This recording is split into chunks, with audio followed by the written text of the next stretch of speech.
When the Legends Die, Chapter 16. After the trip to Horse Mountain with Blue Elk, Thomas Blackpool seemed to accept the school and its routine. He ate the food served in the dining room, wore the clothes he had been issued, went to the classes to which he was assigned. After a few days, he was moved out of the little room with bars. Benny Grayback wanted to put him in a double dormitory room with another boy, but Rowena Ellis said, "He is an unusual boy, exceptionally reserved and self-sufficient. He doesn't need companionship. I think he will be happier and less of a problem if allowed to have a room to himself." The agent agreed with Miss Ellis, so Thomas was given a single room in the dormitory. 2 weeks later, the agent asked for a report on him. His general conduct, it was agreed, was satisfactory. At least he wasn't starting trouble. But Benny Grayback said he thought it was time Thomas went to the barber. His braids should be cut off, Benny said firmly. The agent shook his head. He will have them cut off eventually. The other kids will shame him into it. All boys want to be like the others. What is his attitude in class? That is much more important than his braids. Is he learning the things he should? Benny said, "No, Thomas has little interest in manual work. He is the slowest pupil in my classes."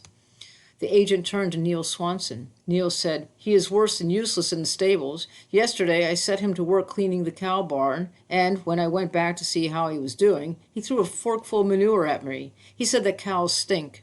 The agent smiled. "I wondered what he would have said if you had put him to work at the pig pens. Try him in the horse barns, Neil." He turned to Rowena Ellis. "How's he doing with you?" "He's doing very well," Miss Ellis said. "I am sure he has learned far more than he lets on. From all of us," she added. "He never speaks unless spoken to, but he can make himself understood when he wants to. Thomas is an unhappy boy and hard to reach, but he learns fast." So Thomas was taken out of Benny's carpentry class and assigned to the cobbler's shop. He did better there, not only because he had some knowledge of leather, but because Ed Porter was in charge. Ed, a half-blood, was an easy-going man with none of Benny's zeal to cancel Thomas Blackpool's background and inheritance overnight. It was Ed Porter who noticed the boy's unusual skill with his fingers and suggested that he might be a basket maker.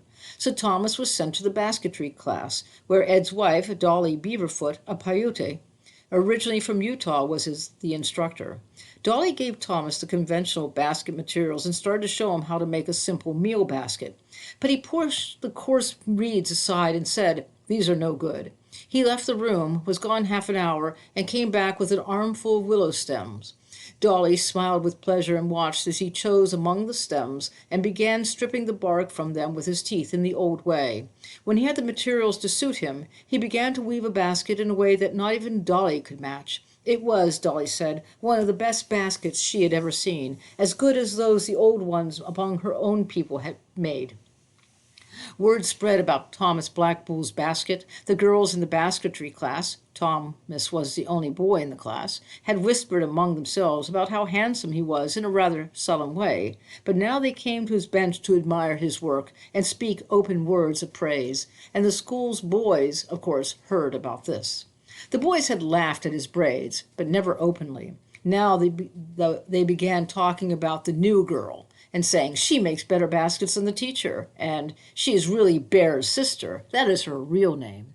Thomas heard these things, but he ignored them until one afternoon in the horse barn. He and Luther Spotted Dog and two other boys were cleaning the stalls when one of the boys said to Luther, "She's the teacher's pet, you know." Luther grinned, "But she still has to clean the barn." Thomas tightened his lips and said nothing. The boy who had spoken first said, "Was she nice to you, Luther, when she lived in your room?" Luther grinned even more broadly. "No, she was a very poor squaw," and he pretended to trip on his pitchfork and threw a forkful of dirty straw at Thomas. Thomas said, "Don't do that again." One of the boys behind him threw another forkful at him, and Luther laughed and said, "Bear's sister's getting mad at us." Thomas hit Luther in the face with his fist, and the fight was on. He knocked Luther down, and another boy leaped on his back. He caught the boy by the hair and threw him to the floor. Luther came at him again, and he bloodied Luther's nose before the other boy got to his feet. The fourth boy ran to find Neil Swanson, but before Neil got there, Thomas had bloodied the noses of both of his tormentors and backed them into a corner where he was pounding their faces in turn. Neil caught him by the arm and dragged him away and ordered the other boys to start to their rooms. Then he demanded, "Why did you start this fight?" Thomas faced him, silent and defiant.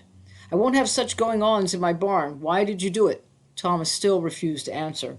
All right, Neil said, I'll have to teach you a lesson. He took Thomas Black Bull to the harness room, got a strap, and flogged him.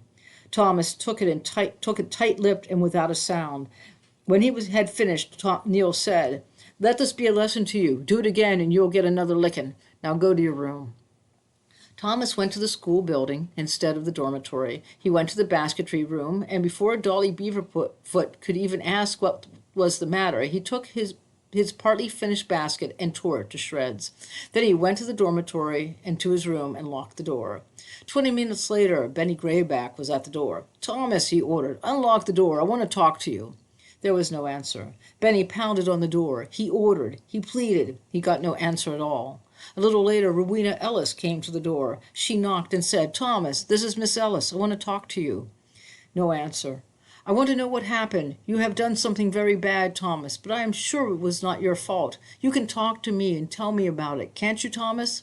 Still no answer. She pounded on the door. Thomas, she shouted, open this door at once. But the door did not open, and there was no sound from inside. She waited 10 minutes, then said, Thomas Black Bull, if you do not open this door at once, I will not try to keep them from punishing you severely. Do you hear me, Thomas? Silence. And finally, she went away.